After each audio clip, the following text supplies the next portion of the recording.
Thank you, Mr Speaker. Mr Speaker, with permission, I'll make a short business statement about the remainder of this week's business. The business for tomorrow, Tuesday the 2nd of June, will be Committee of the Whole House of the Armed Forces Bill.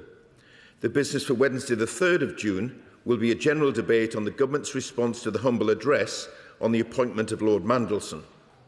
The business for Thursday the 4th of June will be a general debate on Pride Month, and I will announce further business in the usual way on Thursday.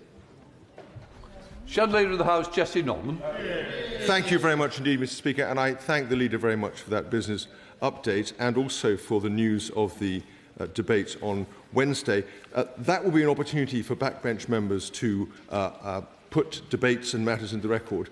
But for scrutiny of the government, actually, by far the best way is to have the questions that we're about to follow this discussion. And I'm afraid, Mr Speaker, that the Mandelson files were released publicly only at 2 p.m. and 1,500 pages. No backbench member can be expected to have mastered this. Since those files could have been put in the public domain at 9:30 this morning, Mr Speaker, could I just register with the Leader that I think, as he recognises the importance of parliamentary scrutiny, we're all owed a slightly higher quality of scrutiny than this has received. Thank you, Mr Speaker. I do acknowledge what the Right Honourable Gentleman is saying, but that's precisely why I've just announced that we're having Wednesday's debate, that it will be a general debate, and I'm sure my Right Honourable friend, the Chief Secretary, the Prime Minister, will respond to some of those points shortly.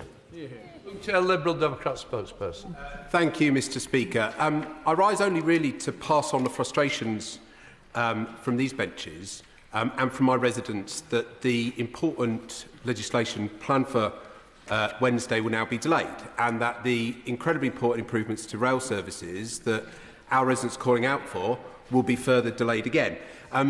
Parkinson's law suggested that work expands to fill the space available for its completion. Can I suggest Mandelson's law, which is when you appoint him to your government, his scandals will expand to fill the time available for their discussion.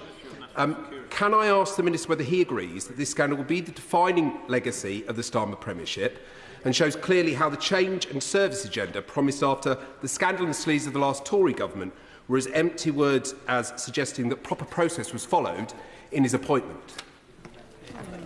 Mr Speaker, I'm not going to respond to those empty words. I am going to say that I expect to announce the rescheduling of remaining stages of the Railways Bill in my statement on Thursday, and I anticipate that the House will be able to consider that stage of the bill during next week's business.